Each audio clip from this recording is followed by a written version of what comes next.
কাঁদতে কাঁদতে বলল, আমি কি জানতাম নাকি? এই বলে দৌড়ে নিজের রুমে চলে গেল। বালিশে মুখ বুজে কান্না করতে করতে বিড়বিড় করল, বাঘের বাচ্চা শুধু ওর ওই বাঘের থাবার মতো হাত দিয়ে মারা শুরু করবে। বদমাস ইবলিশ লোক। বেলকনিতে দাঁড়িয়ে দাঁড়িয়ে সিগারেটের ধোঁয়া ওড়াতে ওড়াতে কিছু ভাবছে। চোখগুলো এখন রক্তে রাঙ্গা হয়ে আছে। হঠাৎ ইউভি এসে দাঁড়ালো। ভাইয়া, কি হয়েছে তোমার? এত রেগে গেলে কেন? এটা তো আমরা অন্যভাবেও সামলাতে পারতাম। জাউনের দিকে না তাকিয়েই বলতে লাগলো, তোর বোন আমার মাথা খারাপ করে দিচ্ছে দিনকে দিন। আমি জানি না কিভাবে সামলাবো নিজেকে। ইউভি কিছু একটা ভেবে বলল। হ্যাঁ, বৃষ্টি আবার কি করেছে ভাইয়া? আমি ওর সঙ্গে কথা বলবো? জাউন ডেকে বলে দাঁতে দাঁত পিষিয়ে বলে উঠল। কথার বাচ্চা, আমি রোদের কথা বলছি। ইউভি বলে উঠল, ও আচ্ছা আচ্ছা, ছাড়ো ভাইয়া, ও ছোট মানুষ, কি বলতে কি বলে ফেলেছে। জাউন আবার উপরের দিকে তাকে ধোয়া টেনে বিড়বিড় করে বলল। ছাড়তেই তো পারছি না, ওটাই তো চাচ্ছি। ইউভি বলল। কিছু বললে ভাইয়া? জায়ন উত্তর দিল। না। জায়ন আবার ইউভির দিকে তাকে ভুরকুচকে ইউভির কাঁধে হাত দিয়ে বলল। কি যেন বললি? তোর বোন ছোট? তাহলে অনু কি? অনু তো রোদের থেকে 1 বছরের ছোট। তাহলে উভান কিছু না বুঝে থতমত খেয়ে মাথা চুলকাতে চুলকাতে একটু হেসে বলল। ইয়ে মানে ভাইয়া, বুঝুই তো। যেন বিড়বিড় করে বলল। তাহলে তুইও বোঝ। দুপুরে খাবারের পর সবাই ড্রয়িং রুমে উপস্থিত হয়েছে। এর মধ্যে আয়েশা বেগমের ফ্যামিলিও চলে এসেছেন। সবাই কথা বলে আগামী 11 দিন পরে বিয়ের দিন ঠিক করে। সবাই খুব খুশি। মিষ্টি খাওয়ানো থেকে শুরু করে সবাই হাসি ঠাট্টার মধ্যে সবাই কথা বলে যাচ্ছে। কিন্তু বৃষ্টির মুখে হাসি থাকলেও কি যেন একটা অদ্ভুত সংশয়ের ছাপ পাওয়া যাচ্ছে। কারণ নজরে সেটা পড়ল না। এদিকে জায়নের হাত দুটো মুঠো বন্ধ করে কপালে ঠেকে মাথা নিচু করে কি যেন ভেবে চলেছে। তার এসব দিকে ধ্যান ধারণা নেই বা শোনার কোনো ইচ্ছে নেই। হুট করে উঠে চলে গেল সিঁড়ি বেয়ে উপরে। এদিকে রোদ সকাল থেকে রুম থেকেও বের হয়নি, না তো আরোহীদের বাড়ি গেছে। দুপুরে সুরাইয়া বেগমের রুমে এসে খাবারটা খাইয়ে গেছে। রোদ ওই রুমেই শুয়েছিল। হঠাৎ দরজায় কেউ নক করলো। 3-4 বার আস্তে করে বেড থেকে উঠে ধীর কদমে হেঁটে দরজা খুলতে গেল। কিন্তু দরজাটা খুলতে গিয়ে সামনে দাঁড়িয়ে থাকা ব্যক্তির চেহারা দেখা মাত্রই দরজাটা পুনরায় বন্ধ করতে গেল, কিন্তু তার হয়ে উঠল না। তার আগেই জায়ন রুমে প্রবেশ করে। রোদের হাতটা ধরে দরজাটা এক পা দিয়ে বন্ধ করে দিল আর রোদকে ঘুরিয়ে রোদের ওই ছোট হাতটা নিজের হাতের মধ্যে নিয়ে দরজায় চেপে ধরেছে। আর জায়ন এর বাঁ হাত দিয়ে রোদের সাইডে লক করে রেখেছে। জায়নের পরনে লাইট ব্রাউন রঙের বেগি কার্ভ ট্রাউজার আর over size black T shirt. সামনে লম্বা কালো চুলগুলো কপালে ছড়িয়ে আছে। গায়ে থেকে বেরোচ্ছে বিদেশি পারফিউমে ঘ্রাণ। রোদের দিকে এক দৃষ্টিতে তাকিয়ে আছে। এদিকে এসব কিছু রোদকে কেমন যেন নেশার ঘরে নিয়ে যাচ্ছে। নিজেকে কেমন তার পাগল পাগল লাগছে। কিন্তু এই সব কিছু আমলে রোদ নিজেকে ছাড়ানোর জন্য ছটফট করছে। কিন্তু ওইটুকু শরীর ওর ক্ষমতা। জায়নের পার সমান শরীরের কাছে যেন মনে হচ্ছে সব চেষ্টাই বৃথা। এদিকে ভয় রোদের চোখ বড় বড় হয়ে লম্বা চোখের পলকগুলো জায়ন এর দিকে তাকিয়ে আছে। জায়ন এর এত কাছে আসে রোদের কানমুখ লাল হয়ে যাচ্ছে। নিঃশ্বাস আটকে আছে। শরীরে এক কম্পনের সৃষ্টি হয়েছে। খানিকক্ষণ একে অপরের দিকে এইভাবে তাকিয়ে রোদ একটু নিজের মনে বল বাড়িয়ে অধৈর্যরা কাঁপতে কাঁপতে ভয়ত কণ্ঠে বলে উঠল। কি কি করছেন জায়ন ভাই? আপনার কি আমাকে ব্যথা দিতে ভালো লাগে? আপনার মধ্যে কি আমার জন্য কোনো দয়া মায়া নেই? জায়ন রাগের স্বরে দাঁত পিষে জল শক্ত করে রোদের দিকে আরো খানিকটা ঝুঁকে বলে উঠল। চুপচাপ দাঁড়া, এত ছটফট করছিস কেন? আর দরজা খুলছিলি না কেন? তোর কি আমাকে পাগল মনে হয়? রোদ, তুই কি চাচ্ছিস আমি পাগল হয়ে যাই? জায়ন রোদের আরো কাছে আসে। রোদেও ছটফট করে ঠোঁটটা উল্টে বলতে লাগলো। জায়ন ভাই প্লিজ হাতটা ছাড়ুন না, আমার খুব ব্যথা করছে। আর সকালে আমাকে কেন মারলেন তাও আবার এত জোরে? দেখুন দেখুন, মুখে দাগ বসে গেছে। বলে মুখটা এগিয়ে দিল জায়নের দিকে। মুখটা আগানোর জন্য জায়নের নাকের সাথে রোদের মুখে স্পর্শ হয়ে যায়। আর রোদের ওই কাঁপতে থাকা অধৈর্যরা জায়নকে আরো ভেতর থেকে দুর্বল করে দিচ্ছে। জায়নের নিঃশ্বাস বেড়ে যেতে লাগলো। তখনই পরিস্থিতি বুঝে রোদের হাতটা ছেড়ে দিয়ে একটু দূরে সরে যায়।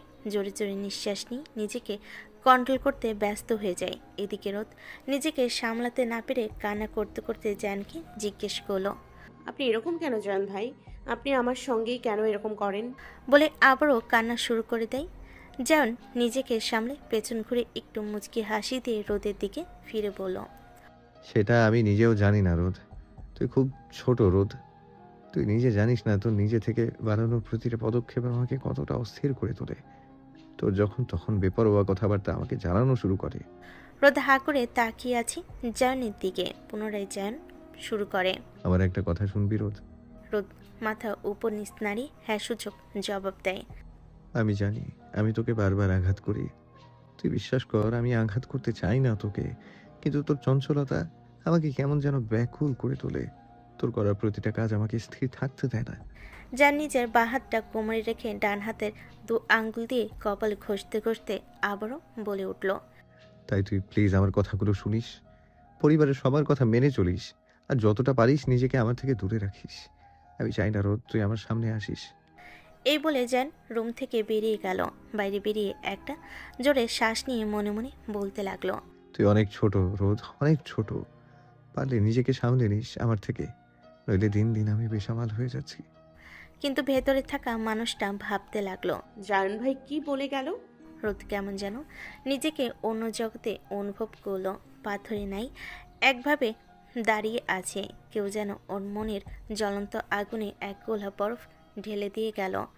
যে কান্নার আওয়াজ রুমের ভিতরে প্রতিধ্বনিত হচ্ছিল সেটা কেমন যেন স্থির হয়ে গেল। চোখের কান্নিস বেয়ে জল পড়া বন্ধ হয়নি, হয়েছে শুধু তার পরিবর্তন। মুখে কোনো আওয়াজ নেই। নিজেকে কেমন যেন অসুস্থ মনে করছে। বিছানায় নিয়ে দিয়ে পড়ল তার ছোট্ট শরীরটা। মনে মনে বিড়বিড় করলো, যাব না সামনে, যাব না আমি। সময়ের সঙ্গে সঙ্গে কখন ঘুমের দেশে পাড়ি দিল নিজেও জানে না। বিকেল পেরিয়ে সন্ধ্যার আগমনে দেখা দিল। বাইরের আবহাওয়ার খানিকটা রূপ পরিবর্তন হলো। গরমের আভাস ছাড়িয়ে ঠান্ডা বাতাস বইতে লাগলো। মনে হয় ঝড় আসবে। রোজকার মতো ব্যস্ত রান্নাঘরের সমস্ত গৃহিণীরা সঙ্গে রয়েছেন আজ আয়েশা বেগম। ওদিকে ড্রয়িং রুমের সোফায় বসে গল্পে মত্ত বাড়ির কর্তারা। রায়ান, মারিয়া, অনু নিজেদের মধ্যে ঝগড়া করতে মত্ত।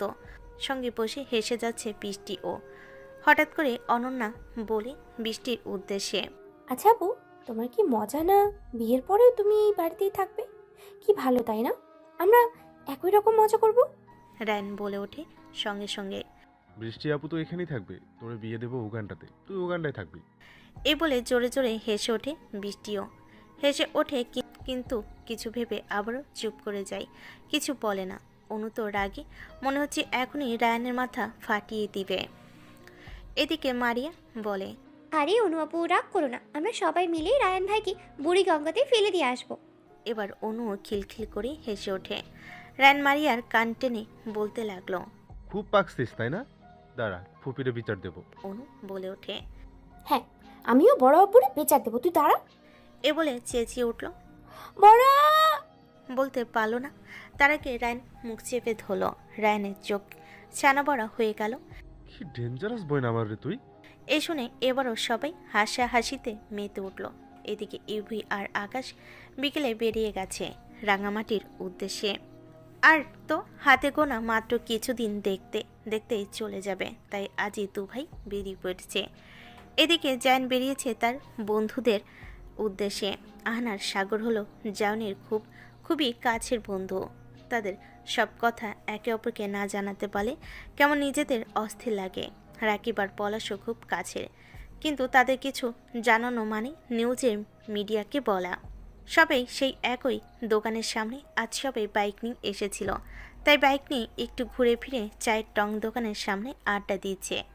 পলাশ আর রাকিব বিদায় জানিয়ে বাড়ির উদ্দেশ্যে রওনা দিল। সাগর গলাটা খাকড়ে জায়নকে বলল, এবার বল তো মাম্মা, তোর কেসটা কি? আমার আজ তোকে দেখে মোটেই সুবিধার লাগতেছে না। আহনো বলে উঠল, কি রে জায়ান, কোন চিন্তায় আছিস? সব তো ঠিকই আছে, বিয়ের জন্য প্রেশার। কি হয়েছে তোর? সাগর বলে ওঠে, আরে আহানের বাচ্চা, বিয়ে নিয়ে প্রেশারে থাকবে কেন? বিয়ের প্রেশার তো এখন বাড়ির লোক গো। ও তো বিয়ের পর বউয়ের প্রেশার লইব। এই বলে সাগরও উঠে একা একাই আহান দাঁতে দাঁত পিষে ওকে চুপ করতে বলে ইশারায়। এবার যান সোজা হয়ে বসে মাথার চুলগুলোতে হাত বুলিয়ে এক দীর্ঘশ্বাস ফেলে বলতে লাগলো। জীবনটা এরকম বলতো? সব তো ঠিকই ছিল, তাহলে আমাকে এরকম অস্থিরতার শিকার কেন হতে হচ্ছে বলবি তোরা? এবার সাগরও সিরিয়াস হয়ে বলল। কি হয়েছে দোষ, খুলে বললাম। যান বলতে লাগলো। এক পিচ্ছি মাথায় ঘোরাঘুরি করছে বন্ধু। ওর সামনে গেলে নিজেকে কেমন অস্থির লাগে। ইগনোর করি এইসব ফিলিংস রে, কিন্তু তারপরও নিজেই কেমন অস্থির লাগে। আবারও একটু ঠোঁট উল্টে হেসে বলল। ছোটবেলা থেকে পরিবারের ঠিক করা বাগদত্তাকে নিজের অনুভব ভেবে জড়িয়ে রেখেছিলাম। যেই বিয়ে করতে 10 বছর পর বাড়ি ফিরলাম, এই 28 বছরে কেউ পারলো না কিছু বদলাতে। কিন্তু এক 16 বছরের পিচ্ছি আমার এই 28 বছরের তৈরি করা সব অনুভূতিকে ভেঙে চুরমার করে দিয়ে এক নতুন অনুভূতির পাহাড় তৈরি করে চলেছে। আমার নিজের করা সব সিদ্ধান্তকে ভুল প্রমাণ করার চেষ্টা করছে। এখন মনে হচ্ছে কেন দেশে ফিরলাম, কেন? Why damn it. এসব শুনে আহান আর সাগর কেমন যেন অবাক হয়ে পড়ল। একই অবস্থা তার প্রাণপ্রিয় বন্ধুর। আহান বলে উঠল। তোর এই পিচ্চিটা কে জায়ান? যান গলা খাকারি দিয়ে বলল। ইউভি আর বৃষ্টির বোন তিয়াশা রোদ চৌধুরী। সন্ধ্যায় ব্যস্ত শহর জ্বলে ওঠে নানান রঙের বাতি। আবারও কোথাও কোনো এক নিরিবিলি পরিবেশে শোনা ঝিঝিরের ডাক। দেখা যায় সোডিয়ামের হালকা আলো। সেরকম এই এক পরিবেশে রাস্তার চায়ের টং দোকানের সামনে 3 বন্ধু উপস্থিত। জায়নের সব কথা শুনে সাগর মাথায় হাত দিয়ে বসে পড়ে বলল। দোষ, কি কস তুই? তোর মাথা ঠিক আছে? না ঠিক নাই। নাই নইলে কেউ নিজের হবুশালীর প্রেমে পড়ে, তাও আবার তোর হাঁটুর বয়সের। হে আল্লাহ, আমার দোষে তুমি বাঁচাইও। জায়ন প্রেম শব্দটা শুনে চমকে উঠল। আহানও একটু মুচকি হেসে বলে উঠল। আমার বন্ধু পড়েছে এক পিচ্চির প্রেমে, এও শোনা বাকি ছিল। জায়ন রেগে বলে ওঠে। কি বলছিস তোরা? প্রেম? কিসের প্রেম? আমি বৃষ্টিকে পছন্দ করি, বুঝলি তোরা? ওর মতো শান্ত মেয়ে হয় না। আর তোরা জানিস আমি অশান্ত পছন্দ করি না, আমি বাধ্য হয়ে থাকাটাই পছন্দ করি। আমি তোদের আমার এক ফিলিংসের কথা শেয়ার করলাম। এই বলে রেগে দাঁড়িয়ে এদিক ওদিক ঘুরে হাঁসফাঁস করতে লাগলো। আহান সাগর বন্ধুর এই দশা দেখে হাসবে না, বন্ধুর কথাই তাল মেলাবে বুঝতে পারছে না, কিন্তু সাগর চুপ রইল না। জানকে জিজ্ঞেস করলো। আচ্ছা দোষ, তুই যখন বৃষ্টির দিকে তাকাস তখন তোর মনে হয় যে বুকের মাঝে কিছু উথাল পাতাল হইতাছে? না। আচ্ছা, যখন তোর পিচ্চিরে দেখোস তখন কি রকম লাগে? মনে হয় এক নজরে এই দিল সব শেষ করে। এবার ক, তুই যেদিন প্রথম দেশে আসিস সেদিন বৃষ্টি কি রঙের ড্রেস পরা ছিল? অত মনে আছে নাকি? আচ্ছা, তোর তাইলে পিচ্চির ড্রেসের কথাও মনে নাই?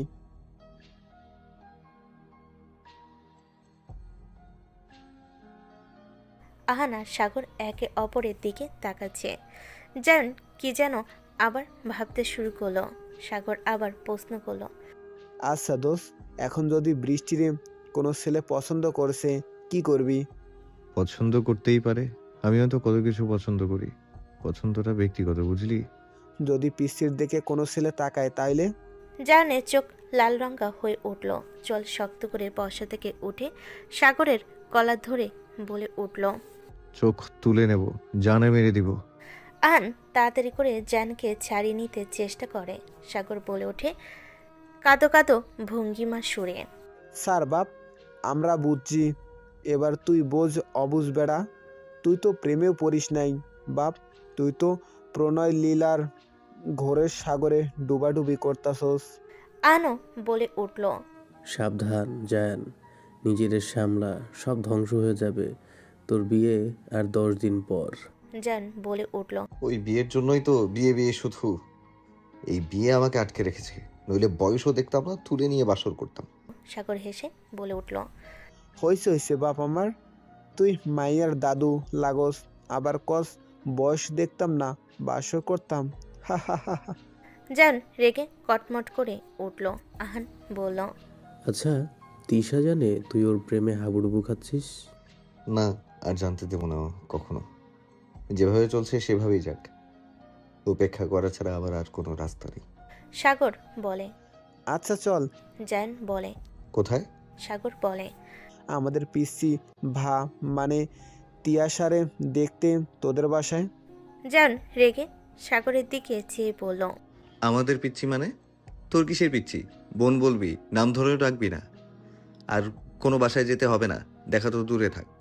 আহান বলে ওঠে। দেখ সাগর, ওর জেলাসিটা আবার বলে আমি প্রেমে পড়িনি। সাগর বলে, আচ্ছা বাবা, তোর পিসি আমাদের বোন, কিন্তু আজ তো নিয়ে যেতেই হবে, কোনো বারণ শুনবো না। শেষ পর্যন্ত নাছর বান্ধ হয়ে জায়নের পিছু নিল। এদিকে চৌধুরী বাড়িতে চায়ের আসর চলছে, বড়রা গল্প করছে। বৃষ্টি, রায়ান, অনু, মারিয়া টিভিতে একটা মুভি দেখছিল। তিয়াশা তখনও নিচে নামেনি। মা চাচি অনেক ডাকাডাকি করেছে, তাও নামিনি। অনুও গেছিল ডাকতে, কিন্তু তিয়াশার জবাব আছে, সে পড়ছে। হঠাৎ জান ও তার দুই বন্ধুদের নিয়ে বাসায় প্রবেশ করে। মেহজাবিন বেগম আর রুহেনা বেগম তাদের দেখে বলে, বাবা, তোমরা কেমন আছো? এই বাড়ির কথা তো ভুলেই গেছো। বন্ধু না থাকলে কি আসা যায় না? বাড়ির সবাই আর তোমাদের বউরা কেমন আছে? সাগর আর আহান ওনাদের সবাইকে সালাম দিয়ে একটু হেসে বলল, সব ভালো আন্টি, এখন সময় ওঠে না, তাই আসা হয় না। মেহজাবিন বেগম বললেন, ঠিক আছে বাবা, তোমরা বসো, আজকে রাতে না খেয়ে বাসায় ফেরা যাবে না। আহান বলল। জি আন্টি। সাগর আর আহান প্রান্তিক সাহেব ও বাকি সবাইকে সালাম করলো। তারপর বৃষ্টির দিকে তাকিয়ে বলল, ভালো আছো বোন? বৃষ্টিও উত্তর দিল, হ্যাঁ ভাইয়া, আপনারা আর ভাবিরা কেমন আছেন? সাগর আহান হ্যাঁ সূচক জবাব দিল। তারপর এদিকে যান 3টা বড় পিৎজা আর একটা বড় চকলেট বৃষ্টির হাতে দিয়ে বলল, তোরা মিলে খা। রোদ কোথায়? বৃষ্টি বলল, ও তো সেই বিকেলে একবার এসেছিল, তারপর আর বেড়ায়নি। আম্মু অনেকবার ডেকেছে, অনু গেছিল বলে পড়ছে, একটু পর আসবে। জান বুঝতে পারল সব, মেয়েটা আঘাত পেয়েছে দুপুরের ঘটনায়। তারপর রুহেনা বেগমকে বলেন, মেজমা, রোদকে ডেকে আনো, পিৎজা ঠান্ডা হলে ভালো লাগবে না, ঘাটতে নামে, তোমার কথা ছাড়া শুনবে না। একটা সোফায় জায়ন, সাগর, আহান বসেছিল। ওদেরও চা দেওয়া হয়েছে, আর জায়ন চা খায় না, তাই তাকে কফি দেওয়া হয়েছে। রুহেনা বেগমের অনেক বকঝকার পরে তিয়াশা নিচে নেমে এলো। পরনে ডার্ক গ্রিনের ফুলহাতা ঘেরওয়ালা লং চুড়িদার, সিল্কি লম্বা হাঁটু সমান চুলগুলো একটা ছোট পাঞ্চ ক্লিপ দিয়ে বাঁধা, ফর্সা হলদে গায়ের রং। এই সবুজ রংটা যেন একটু বেশি ফুটে উঠেছে, যাকে দেখে আহনার সাগরের বুঝতে বাকি রইল না এই সেই মায়াবী সুন্দরী কিশোরী রমণী, যে কিনা তার বন্ধুর মনে ঝড় তুলেছে। সেই ছোট্টবেলায় তিয়াশাকে দেখেছিল সে, যে এত বড় হয়ে গেছে জানা ছিল না। মনে মনে বলল, মাশাল্লাহ। আহনার সাগর একইভাবে তাকিয়ে আছে। এই তাকানো দেখে জায়ন এর রাগে মাথা গরম হয়ে যাচ্ছে। জায়ন বলে ওঠে, তোরা কি চাস তোদের এক্ষুনি বিদায় করি? এই শুনে সাগরের কাশি উঠে গেল।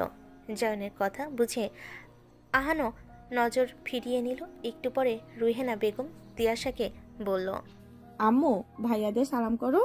তিয়াশা এগিয়ে গিয়ে ওদের সালাম করলো। সাগর বলল, ভালো আছো বোন? তিয়াশা বলল, জি ভাইয়া, ভালো। আহান বলল, এবার তো এসএসসি দিয়েছো, জায়ান বলল। তো কেমন হলো এক্সাম? জি ভাইয়া, সব আলহামদুলিল্লাহ। এবার রাগে কিটিমিটি হয়ে জায়ন বলল তিয়াশাকে, যা এখন বৃষ্টিদের সঙ্গে বস, আমরা উপরে যাব। তিয়াশা উত্তর দিল, জি।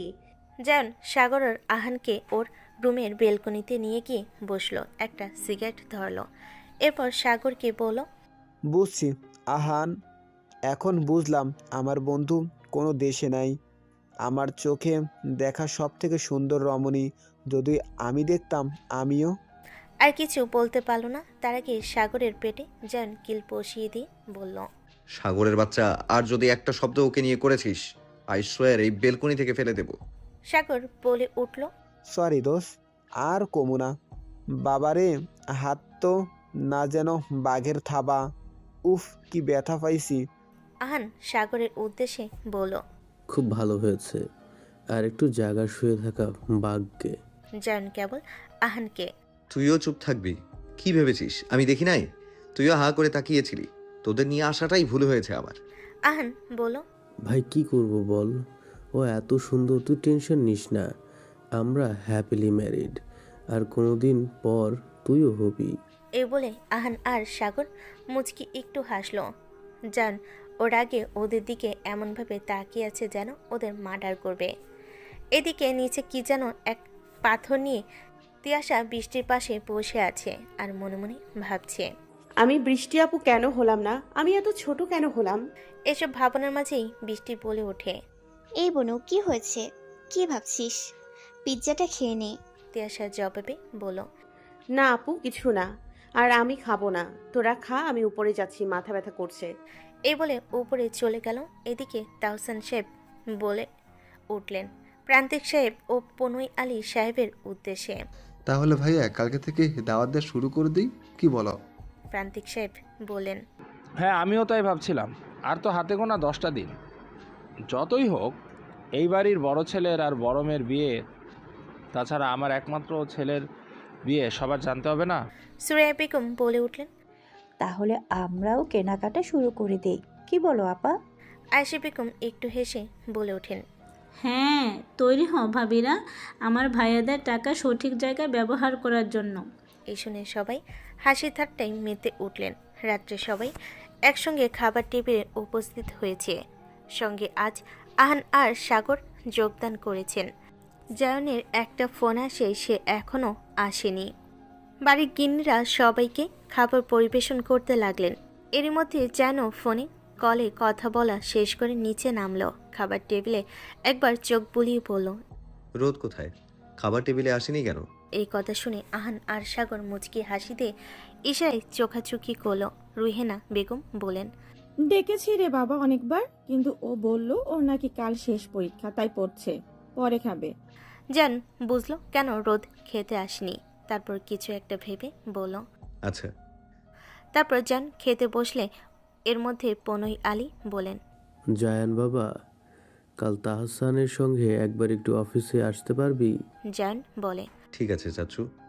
প্রান্তিক সাহেব বলেন, এখন থেকে শ্বশুর আব্বু বলা প্র্যাকটিস কর জায়ান। এই বলে হেসে উঠলেন। সঙ্গে যোগদান করলো সবাই। এই শুনে জায়ানের খাবার খাওয়া বন্ধ হয়ে গেল। এমনিও খাবার নিয়ে নাড়াচাড়া করছিল, খাচ্ছিল না। সাগর জায়ানের কানের পাশে গিয়ে বলল, আরে দোষ, শ্বশুর আব্বু ডাকাটা শিখে নে, পিসির দিক দিয়াও কিন্তু তোর কিন্তু এনারেই শ্বশুর আব্বু কইতে হবে। হা হা হা হা। জায়ান রেগে মেগে উঠে গেল। মেহজাবিন বেগম বলেন, আরে বাবা, খাবারটা তো শেষ করে যা। না মা, খিদে নেই। প্রান্তিক সাহেব বলেন, এই ছেলে মেয়েগুলোর কি যে হয়। রাতে খাবার শেষে সবার থেকে বিদায় নিয়ে আহান আর সাগর যে যার বাসায় চলে যায়। রাতে জান রোদের রুমের সামনে এসে খানিকক্ষণ দাঁড়িয়ে নক করতে গিয়ে করল না। প্রায় 10 থেকে 15 মিনিট করিডোরের রেলিংয়ে হেলান দিয়ে দাঁড়িয়েছিল।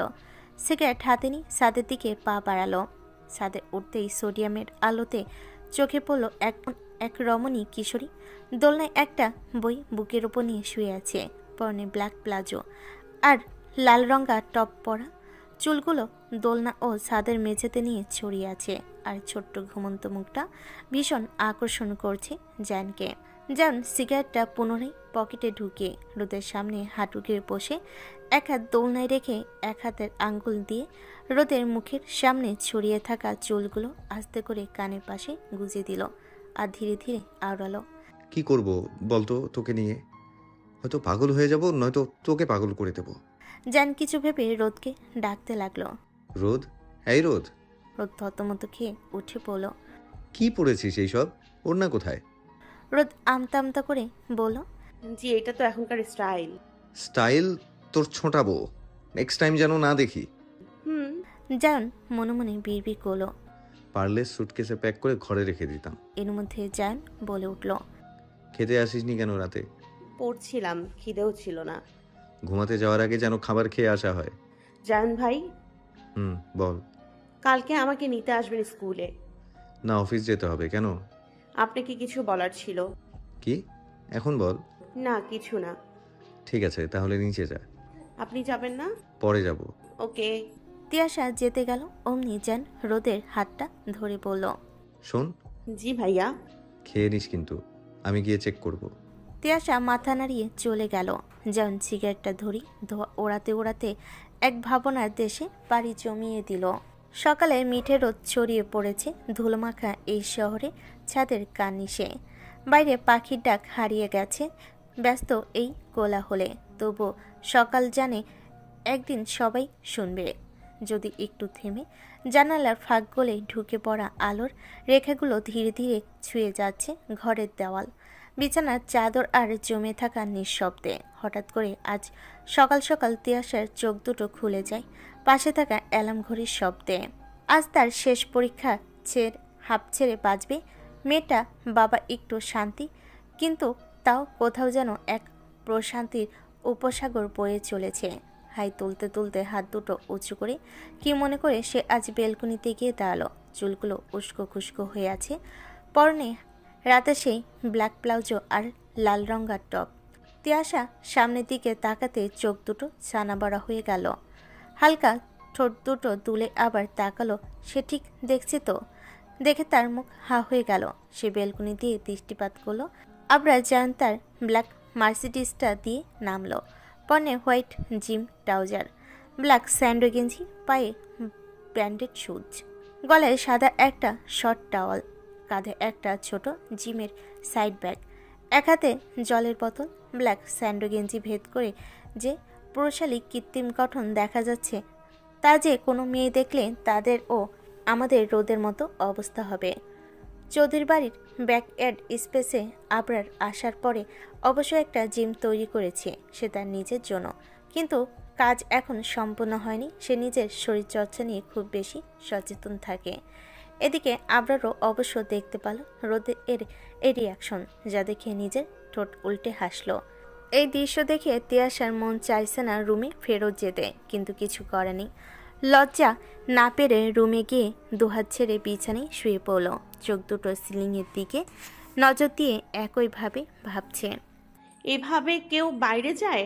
নিজেকে তো এত সুন্দর দেখাতে নেই, তবুও কেন সে দেখাচ্ছে? এগুলো তো বেআইনি, তাই না? এগুলো ভাবছে আর নিজের মনে নিজেই প্রশ্ন করছে। মাঝে মাঝে ঢোকও গিলছে। ভাবতে ভাবতে কাপড় থেকে স্কুল ইউনিফর্ম বাইর করে ওয়াশরুমে প্রবেশ করলো। এদিকে যেন হাসতে হাসতে বাড়িতে ঢুকলো। বৃষ্টির নিচে সোফায় বসেছিল সে। একরকম জায়ানকে হাসতে দেখে জিজ্ঞেস করেই বসলো, জাউন ভাই কিছু হয়েছে? এত খুশি দেখাচ্ছে আপনাকে। না। এই বলে কোনো দিকে না তাকিয়ে সিঁড়ি বেয়ে গটগট করে লম্বা লম্বা পা ফেলে উপরে চলে গেল। মেহেজাবিন বেগম পিছন দিয়ে বলে উঠলেন, এই ছেলের হাবভাব দেখে লোকে বলবে পাগল হয়ে গেছে। সোফাতে তিন ভাই বসে চা পান করছিল। এর মধ্যে মেহজাবিন বেগমের কথা শুনে তাওসান চৌধুরী বলে উঠলেন, ভাবি এরকম বিয়ের আগে আমাদের বড় ভাইও পাগল হয়ে গেছিল। সবাই এই শুনে হেসে যাচ্ছে। আর এদিকে মেহেজাবিন বেগম লজ্জায় রাঙ্গা হয়ে রান্নাঘরে চলে গেলেন। চৌধুরীর বাড়ির সকালের নাস্তার পর্ব মিটেছে। আজ যে যার মতো করে বেরিয়ে গেছে। আজ আবরার যেন অফিসের উদ্দেশ্যে পাড়ি দিল তার ছোট চাচ্চুর সঙ্গে। তিয়াশাও গেছে তার শেষ এক্সাম দিতে। রায়নার অনুও গেছে স্কুলে। বাড়িতে রয়ে গেল শুধু গিন্নিরা আর বৃষ্টি। বৃষ্টি এই কয়দিন আর ভার্সিটিতে যাবে না। বিয়ের জন্য তাকে এ কদিন বাড়িতেই থাকতে হবে। কিন্তু বৃষ্টির মনে বয়ে যাচ্ছে এক অশান্তি, যেটা বোঝার ক্ষমতা কারো নেই। রুহিনা বেগম বৃষ্টির দিকে তাকিয়ে বললেন, আম্মু তোর হয়েছে কি তা বলবি? মেহজাবিন বেগম বলেন, আজকাল ছেলে মেয়েগুলোর যে কি হয় কিচ্ছু বোঝা যায় না। ও মেজো, একটু ওর কপালটা ছুঁয়ে দেখ তো, জ্বর উঠে আসেনি তো? রুহেনা বেগম তাড়াতাড়ি বৃষ্টির কাছে গিয়ে কপাল ছুঁয়ে বলেন, হ্যাঁ আপা, ঠিক বলেছেন আপনি। আম্মু দেখি তো তোর জ্বর আছে নাকি? বৃষ্টি একটু চুপ করে বলো, ওহো আম্মু কিছু হয়নি, এত চিন্তা করো না তো। অমনি বৃষ্টির ফোন বেজে উঠলো। বৃষ্টি বলল, আম্মু আমার একটা কল আসতেছে বলে উপরে চলে গেল। রুহেনা বেগম বলেন, এই মেয়েটার যে এত ফোনের মধ্যে কি আল্লাহই জানে। এদিকে তিয়াশা তাদের বাড়ির গাড়ি থেকে নামলো এক্সাম সেন্টারের সামনে। আরোহী আগে থেকে দাঁড়িয়েছিল। তিয়াশাকে দেখেই দৌড়ে এলো। এসে কাঁধ জড়িয়ে বলল, তো বেবি এক্সামের প্রিপারেশন কেমন, নাকি ভাইয়াতেই ডুবে রয়েছো? একটু রেখে তিয়াশা জবাব দিল, ভালো। আমি কোথায় ডুইবা নাই, বাজে মাইয়া। সে তো আমায় বলছে আমি যেন তার সামনে না যাই। ডুবটা কোথায় দিব তাহলে? সে দেবে ডুব আমার আপুতে। আরুহি হেসে বলল, এতই যখন জানিস তাইলে নিজে কেন পাগলায় যাচ্ছিস অসভ্য মাইয়া? আর হারামজাদি, কাল কেন আইলি না? তিয়াশা মুখে হাত দিয়ে বলল, কাল এক যা বাঘের থাবা মুখে পড়ছিল, তার আসবো কি? আরুহি ভুরু কুচকে বলল, কিসের থাবা বেবি? তিয়াশা